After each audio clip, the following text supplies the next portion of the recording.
ריבון העולמים ואדוני אדונים והרחמים והסליחות מודים אנחנו לפניך, אדוני אלוהינו לאודנו בקידה ובשתחוויה שקרבת לנו תורתך לא עבודתך עבודת הקודש ונתת לנו חלק בסודות תורתך הקדושה מנו מה חיינו אשר עשית עמנו חסד גדול כזה, על כן אנחנו מפילים לחנוננו לפניך שתמחול ותסלח לכל חטאותינו ועוונותינו ואל יהיו עוונותינו מבדילים בינינו לביניך, וכן יהי רצון לפניך אדוני אלוהינו ואלוהי אבותינו שתכונן את לבבנו ליראתך ולאהבתך ותקשיב אוזניך לדברינו אלה ותפתח לבבנו ערל בסודות תורתך ולמודנו זה נחת רוח לפני כיסא כבודך כריח ניחוח ותאציל עלינו אור מקור נשמתנו בכל פחידתנו ויתנוצצו ניצוצות עבדיך הקדושים אשר על ידם גילית דבריך האלה בעולם וזכותם וזכות אבותם וזכות תורתם ותמותם וקדושתם יעמוד לנו לבל נחשל בדברים אלו ובזכותם תאיר עינינו במה שאנו לומדים כמאמר נעים זמורות ישראל גל עיניי והביט על נפלאות תורתך כי אדוני ייתן חוכמה מפיו לאדוני יהיו לרצון אמרי פיו ויגאל בפניך אדוני צורי וגאל לי ויהי נועם אדוני עלינו מעשה ידינו כונן עלינו מעשה ידינו כוננהו ויהי נועם אדוני עלינו מעשה ידינו כונן עלינו מעשה ידינו כוננהו. שלום לכולם, אנחנו ממשיכים פה בתיקוני הזוהר, כן, אנחנו בהתחלה של תיקוני הזוהר ואנחנו בפסוק על פי מעלות הסולם, רבי יהודה צבי ברנדווין, מה זה זוהר תמיר וגניז? זוהר תמיר וגניז. והכתר דאצילות, שהוא פרצוף אריך אנפין. עכשיו אנחנו מתחילים לחלק את התיאורים של מה בעצם הזוהר שאנחנו מדברים עליו. תזכרו שאתמול דיברנו על רקיע, שבעצם ברקיע הוא התוצאה של צמצום ב' על מנת שאור דחוכמה יגיע לתחתונים, לזון. זוהר תמיר וגניז, שכתוב זוהר תמיר וגניז בתיקוני הזוהר, והכתר דאצילות, מדובר על כתר דאצילות שהוא פרצוף אריך אנפין. ומה שאומר תמיר וגניז, הכוונה על בית הראשים אשר יש באריך אנפין, גלגלתא ומוחא סטימאה.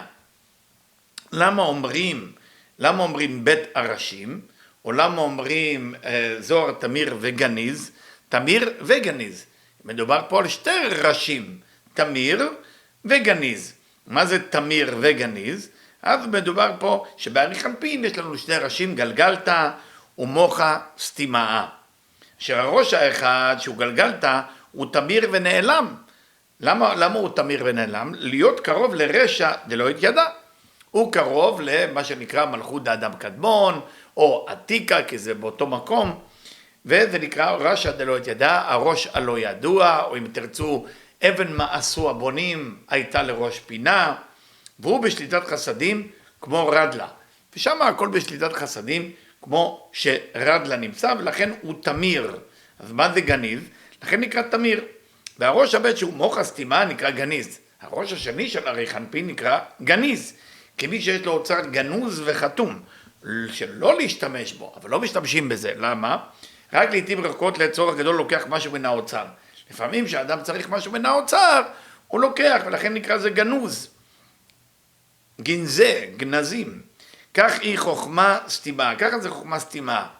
הראש הגימל לרדלה, שהוא הראש לכל החוכמות, קודם הוא אמר שניים, עכשיו מוסיף עוד ראש. הראש השלישי לרדלה, שהוא הראש לכל החוכמות, וכל החוכמה מתגלה באצילות, היא רק טיפין מחוכמה סתימה, ועל ידי הבינה. פה רב ברנדווין מכניס לנו שנבין שיש בעצם שני ראשים על פי ההבנה של תמיר וגניז, אבל צריך לציין דברים שכתובים בערים, מבוא שערים, עץ החיים, רב אשלג, תלמוד 10 ספירות. אז הרב ברנדווין מכניס פה שנדע שלא להתבלבל, כי יש מקומות באידרא רבא שמדברים על השלושה ראשים וצריכים להבין אותם. אז איך יכול להיות שכתוב פה שני ראשים? אלא הראש השלישי, שימו לב, הוא הראש לכל החוכמות. מה זה אומר? חוכמה, אור דחוכמה, וכל החוכמה מתגלה באצילות, היא רק טיפין מחוכמה סתימה. מה שקורה באצילות, שזה עולם התיקון, שזה 3 קווים, החוכמה שם מתגלה כל פעם בטפטוף, אם תרצו לזה, ועל ידי הבינה. אבל איך היא מתגלה? על ידי הבינה דאריך אנפין, שחזרה לראש ונקרא לב נתיבות החוכמה. כותב לנו הרב ברנדווין פה דבר מאוד חשוב. איך אנחנו נעביר את אור דחוכמה מלמעלה למטה? הרי זה אסור, יש צמצום. אבל יש תנאי כזה, שזה נקרא הראש השלישי של אריך אנפין, והראש השלישי הוא בעצם ל"ב נתיבות החוכמה. מה זה ל"ב נתיבות החוכמה? זה בינה שבעצם חוזרת אחורה להיות חוכמה, הרי הכל התחיל בספירה אחת, זאת אומרת כתר הופך להיות חוכמה, חוכמה לבינה, כתר עדיין קיים כי ברוחני אין היעדר, הכל נשאר אותו דבר. הוא כותב לנו שחזרה לראש ונקראת ל"ב נתיבות החוכמה, כמו שנבהר להלן, בביאור חוכמה ובינה, והן באידרא זוטא. אם רוצים להבין את זה, באידרא זוטא, עוד ל"ו ובסולם כל ההמשך שמה. כל מה שרוצים להבין על העניין של השלושה ראשים נמצא שמה, ואולי אנחנו ניגש לשמה לעת הצורך על מנת להשלים את הלימוד. אז יש לנו פה הבנה מאוד חשובה, אם נשים לב, שבעצם יש פה דיוק לשלושה ראשים, ויש לנו לעומת זה את העניין של שני ראשים. שני ראשים שמדברים על ארי חנפין, אז מדברים על תמיר וגניז, אבל יש לנו ראש נוסף שמוציא לפועל את אותו אור דחמה. אחרת האור דחמה נשאר שם, ובשביל מה הוא שם? הרי החוכמה תחיה את בעליה. ממשיכים לעוד זוהר, עוד שם אחד, זוהר בריר בשחקים. זהו חוכמה, פרצוף אבא דאצילות. עכשיו אנחנו יורדים לרמה הבאה, זה פרצוף אבא, אחרי שדיברנו על ארי חנפין, עכשיו יש לנו אבא. אם מסתכלים על ארי חנפין, במקרה הזה כמו כתר, אז אבא הוא בעצם חוכמה. והן באידרא זוטא, שוב זה מחזיר אותנו לאידרא זוטא, עוד עיני, וזה לשונו, שירותה דה, אב לכולה. התחלה זו שהיא החוכמה דלב נתיבות, הוא אב לכל פרצופי האצילות. ההתחלה שמה, שזה ל"ב נתיבות החוכמה, שזה בעצם הראש, אפשר לקרוא לזה השלישי של ארי חנפין, או בעצם המקום שנמצא אצל אבא, הוא אב לכל פרצופי האצילות, אב לכולו נבן, שהם חסד, גבורה, תפארת, דזעיר אנפין, הם בעצם החב"ד של זעיר אנפין, למה? שנקראים אבות, בסוד האבות הן הן המרכבה. נקרא, אם ניקח את זה בדרך הפשט, אבות הם בעצם המרכבות, מרכבה מה, רכב וכו', של חגת, לכן אברהם לחסד, יצחק לגבורה, תפארת נלקח על ידי יעקב, אז הם האבות, אבל בואו נראה איך זה שייך בכלל ללבלים של החוכמה, הרי חוכמה או אבא מדובר על גר, למה הוא מזכיר פה את חגת? התחברו חוכמה ובינה, דה ודה, החוכמה ובינה התחברו ונהירו דה ודה, כאן התחברו לו והתפשטו באמונתה. על ידי החיבור של אבא ואמא נולדו זון, ואמונה שהיא מלכות נתפשטה. אז מה זה אומר? זה אומר שכאשר אבא ואמא בזיווג שהם חוכמה וחסדים, אז נולדים זון. הכוונה היא, היות כי מקום המלכות היא בתפארת, ובגדלות שהיא נקראת חוכמה תתאי, מתפשטת וצפרת כל המקום שבין החזה ולמטה, שלא תחווה עוד יסוד. מה זאת אומרת מלכות היא בתפארת? תפארת הופכת להיות בינה, אם תסתכלו על זה ככה. חגת, חסד הופך להיות כתר, נכון? גבורה זה בעצם, שאני אומר, הופך להיות זעיר אנפין, החלק העליון של זעיר אנפין, מגולם באופן שווה כמו כחב, כמו כתר חוכמה בינה. אז אם ניקח את זה, את אותם השלכות, חסד הוא כתר, גבורה היא בעצם במקרה הזה חוכמה, ותפארת במקרה הזה בינה. אז שאומרים שמלכות עלתה לבינה, זה עולה גם כן, מלכות עולה לתפארת. כן, אני מקווה שזה ברור. כן, ולכן יש כמה תובנות או הבנות, על, למשל בשאר הכוונות, על ראש שנה, האם אנחנו עושים נסירה מהראש של הנוקבה שנמצאת בחזה של זעיר אנפין, או אנחנו מתחילים בכתר שלו וכתר שלה, ומעבירים ככה את הדינים למביני עניין בכוונות האריזה.